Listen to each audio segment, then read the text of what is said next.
Now we're going to thread our needles. So because Michelle has dark hair, we'll use the black thread. So you've threaded your needle, make sure you tie the one end. And you want to have your thread about 2 to 3 feet long. Now, just tilt your head slightly. We're going to take the 2 braids, and one is going to go underneath the other. And you can hold it snug. Again, you don't want to do anything too tight. And you'll take your needle, you'll go in between the 2 braids.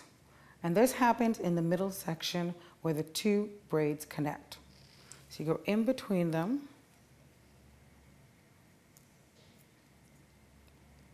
And you want to wrap your needle around the thread so it doesn't loosen. There you go. And you're going to keep doing this for that whole center area. So probably about 2 inches. And you're going in between both braids, the bottom braid and the top braid. You go in between them. And you bring your needle around and your needle goes in between your thread. So it makes a loop. So you wrap around and you go from top to bottom. So from the top, you go in between the 2 braids and in between the thread.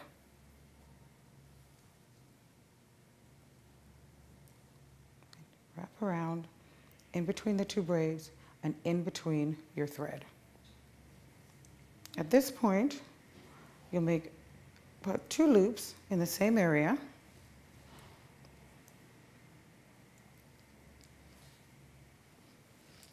And you'll go in the opposite direction. And now, instead of going in between the 2 braids, you're actually going around the 2 braids, but you're still looping in between the thread. Now this is slightly tricky, so when you get to the end of the braid that's hanging down, you're going to make another loop around the whole braid and in between the thread. And to keep this piece that's hanging down flat, you're going to go around the braid, but in between the braid that's hanging down. Around the braid, in between the braid that's hanging down. And also keep looping the needle in between the thread.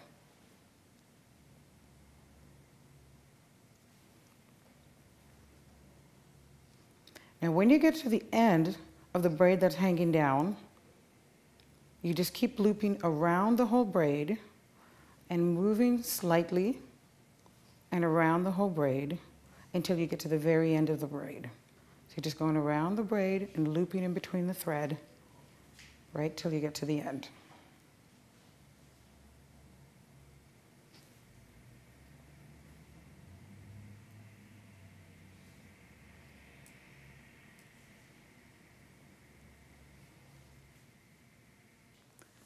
At this point, you want to grab another needle, thread it. What you'll do now is you'll start, again, close to the side of the braid that you've already finished sewing down, but you don't have to go over it again. So you just start just to that side.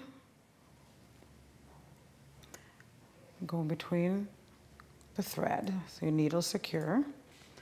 And now you're going in the opposite direction of what you've already finished. So you're looping around the whole braid and in between the thread. So this middle section has been sewn 3 times. If the braid is ever going to loosen, it usually happens in the center. So that's why you secure this area really well. And now you've come to the other braid that we haven't secured down. So you're going to hold this down, you're going to go around the braid and in between the strand that's hanging down, just like you did on the other side. And you keep wrapping around the whole braid, in between the thread, until you get to the other end of this side. Your friends should not be screaming, there should be no pain. So it's nice and small and flat. So you take the clips off and unbraid the braids that were hanging down. We're going to attach the extensions to the braid. This is a color ring. It's got all the different colors of the extensions on it. And with Michelle, even though her hair is dark, she's actually got two different colors in her hair. She's got a number 1 and a number 1B. And what makes extensions look really natural is when you blend multiple colors. No one has one color of hair, so make sure to add multiple colors when you're doing your extensions.